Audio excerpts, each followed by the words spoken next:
रूस के यूक्रेन पर किए गए हमले के खिलाफ संयुक्त राष्ट्र संघ में निंदा प्रस्ताव के लिए 11 देश लामबंद हुए, लेकिन रूस ने वीटो पावर का इस्तेमाल किया और प्रस्ताव गिरा दिया। इस प्रस्ताव पर भारत के कदम पर सभी की निगाहें थीं। भारत ने हमले की निंदा तो की, लेकिन सुरक्षा परिषद के प्रस्ताव पर वोटिंग नहीं की। वोटिंग न करने वालों में भारत के साथ चीन और यूएई भी शामिल है। तो यूएनएससी में क्या रहा भारत का रुख, किसने दिया रूस का साथ, कौन है रूस के खिलाफ, क्या बदल रहे हैं अंतर्राष्ट्रीय समीकरण, क्या कुछ हुआ यूएनएससी में, चलिए देखते हैं ये रिपोर्ट। रूस के यूक्रेन पर किए गए हमले में भारत ने तटस्थ रुख अपनाया है। भारत ने हमले की निंदा तो की, लेकिन संयुक्त राष्ट्र सुरक्षा परिषद के प्रस्ताव पर वोटिंग नहीं की। वोटिंग न करने वालों में भारत के साथ चीन और यूएई भी शामिल है।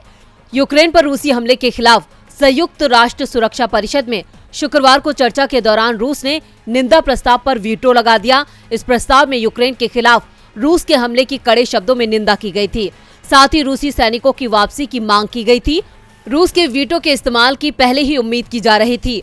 आपको बता दें कि यूएनएससी के 15 सदस्यों में से 11 ने रूस के खिलाफ पेश प्रस्ताव में पक्ष में मतदान किया, जिसमें संयुक्त राज्य और अल्बेनिया की तरफ से सहलिखित मतदान किया गया था। जिन देशों ने रूस के खिलाफ मतदान किया उनमें America, UK, France, Norway, Ireland, Albania, गबोनी, मैक्सिको, ब्राजील, घाना, केन्या शामिल है।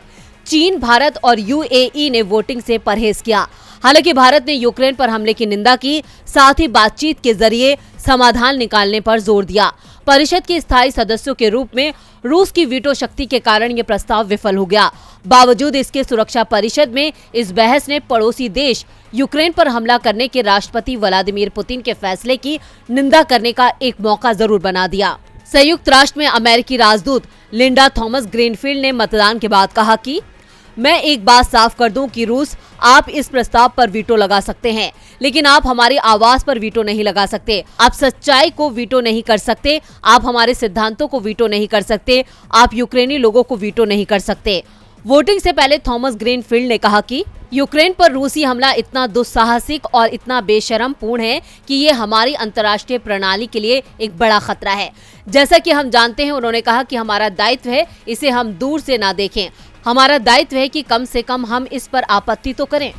इससे पहले यूक्रेन के विदेश मंत्री दमित्रो कुलेबा ने शुक्रवार को भारतीय विदेश मंत्री एस जयशंकर से बात की और संयुक्त राष्ट्र सुरक्षा परिषद में रूस के हमले की निंदा और इस हमले को रोकने के प्रस्ताव पर भारत को समर्थन देने को कहा था। संयुक्त राष्ट्र सुरक्षा परिषद में शुक्रवार आधी रात के बाद प्रस्ताव पर मतदान कराया गया था, जिससे भारत ने दूरी बनाकर रूस का साथ तो दे ही दिया। इस कदम में चीन भी उसके साथ रहा।